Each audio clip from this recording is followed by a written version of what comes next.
Hello दोस्तों, स्वागत है आपका अपने YouTube channel Rohit Goswami law classes में। और आज हम आपको कराने वाले हैं LLB थर्ड ईयर सेम आपका फिफ्थ। एक्ट है आपका लैंड लॉ यूपी और कोड है आपका 5004 और क्वेश्चन नंबर है आपका 16।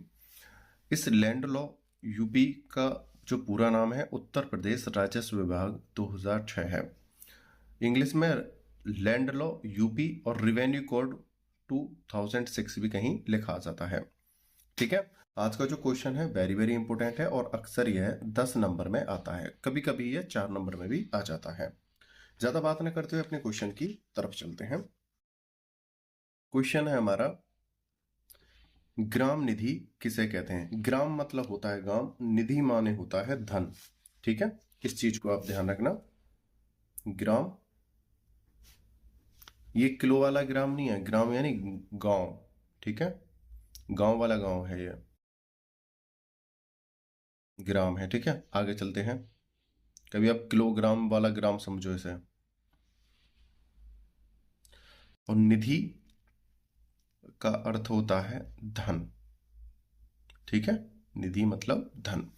आगे चलते हैं तो यहां पर बात करेंगे ग्राम के कार्यों के लिए धन एकत्रित करना, कौन एकत्रित करता है, कौन उसका अधिकारी होता है और उस धन का कार्य क्या क्या है, वो सब इसमें समझेंगे।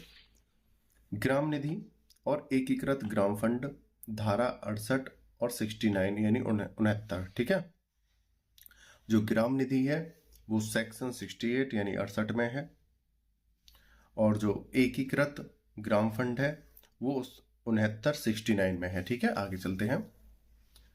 प्रत्येक ग्राम सभा हेतु यानी प्रत्येक गांव में भूमि प्रबंधक समिति के कोष में धन इकट्ठा किया जाएगा, जिसका उपयोग ग्राम सभा में निहित संपत्तियों के रखरखाव व सुरक्षा में होगा।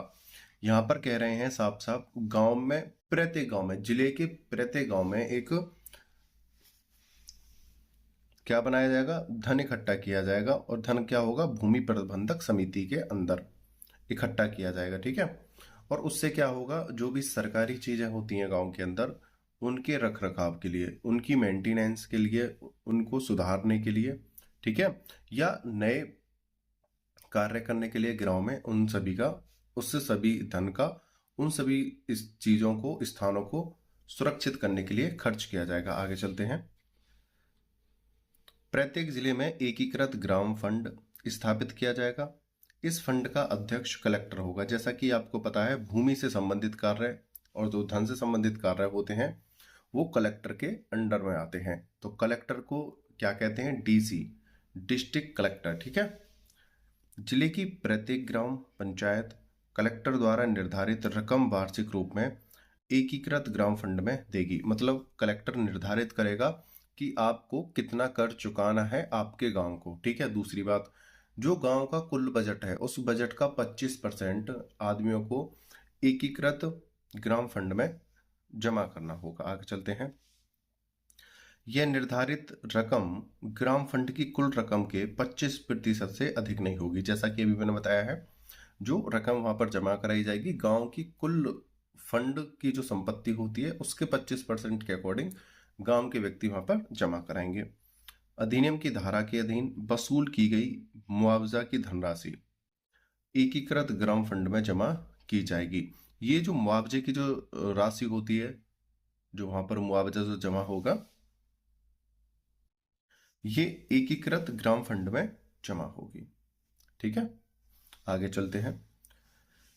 एकीकृत ग्राम फंड का उपयोग निम्नलिखित कार्यों में किया जाएगा।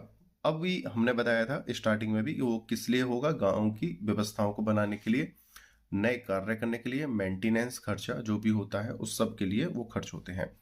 तो नंबर 1 यहाँ पे है पैनल, वकीलों की फीस और भत्तों का नुकसान। ठीक है, आगे भत्ते और नुकसान जो भी, जैसे आप समझो। आगे चलते हैं। दूसरा है सार्वजनिक उपयोगिता की भूमियों के विकास पर किए गए व्ययों का भुगतान।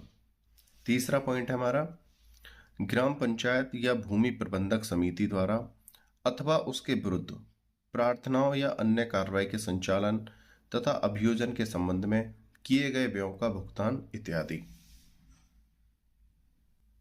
यहाँ पर बोला है ग्राम पंचायत, यानी ग्राम पंचायत का कोई जो सदस्य होता है वो खर्च करे, या भूमि प्रबंधक समिति के द्वारा जो खर्च होते हैं उनको खर्चों को मिलाकर, अथवा उसके विरुद्ध या उनके खिलाफ कोई खर्चा हो, प्रार्थनाओं या अन्य कार्रवाइयों का संचालन, या कोई कार्रवाई करनी हो तब कोई खर्चा करना पड़ गया हो, तथा अभियोजन के संबंध में, यानी कोई केस वेस लड़ना पड़ जाए या कोई अन्य काम है, या अपनी संपत्ति की सुरक्षा के लिए ग्राम व्यवस्था को बनाए रखने के लिए ये सब व्यय किए जाते हैं।